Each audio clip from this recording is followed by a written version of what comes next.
Now going down this roster, we're going to take a look at Mitchell Robinson as he's entering a season in which he has to begin to sort of separate himself from Jericho Sims, Nerlens Noel, Taj Gibson, as far as reliability and consistency. And so far, to start off the season, he has not gotten off to the right start. Injuries have gotten him out of shape, and now he has to play himself into shape during a contract year while being a second round pick.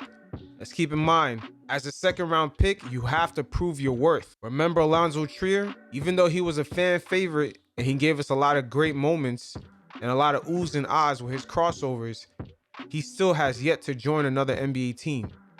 So as a second rounder, Mitchell Robinson has to keep in mind he has to prove his value, because the NBA marketplace right now is high with replacement centers. It's not hard to find another one of these guys.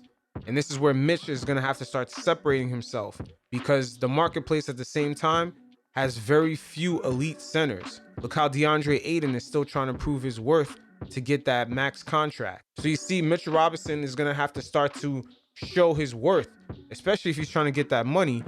And keep in mind that this year with the rule changes, the rules actually benefit Mitchell Robinson. Even if there's a bunch of contact, all he has to do is jump vertically, and the benefit of the doubt will be given to him.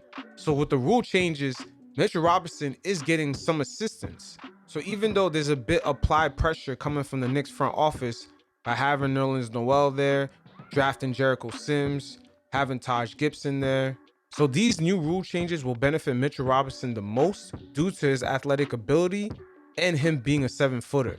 So as of now, I see while Mitch is trying to get back into shape, Tibbs actually has Mitchell Robinson coming off the bench, and he's still yet getting at least 3 fouls in like 20 minutes, which is still not kind of good, because once again, all he has to do is just jump vertically. He's gonna have to buckle down on them damn fouls and take advantage of the rules and be proactive.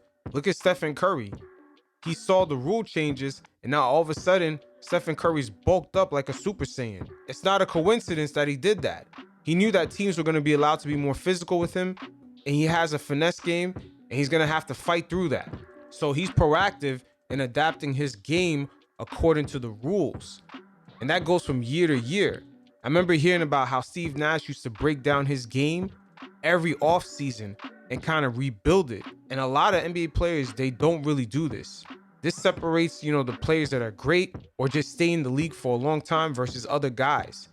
And something that Mitchell Robinson, perhaps this offseason, seeing that these rule changes happen with the vertical jumping, he could have practiced on a lot of small, meticulous ways of just getting the proper vertical jump at game speed, or just overall technique of how to jump for the blocks.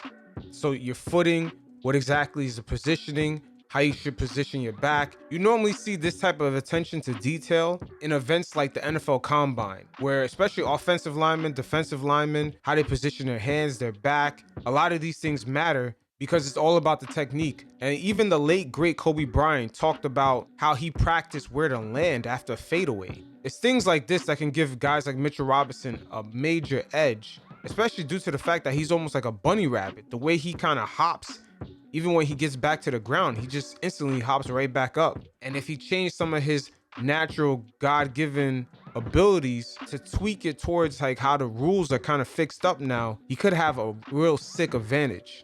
But at the end of the day, it's going to be a big year for him. He's going to have to focus on his health, be consistent, and just keep in mind the NBA rule changes do benefit centers like him. And as a second round pick, especially at the center position, he's going to have to prove his value.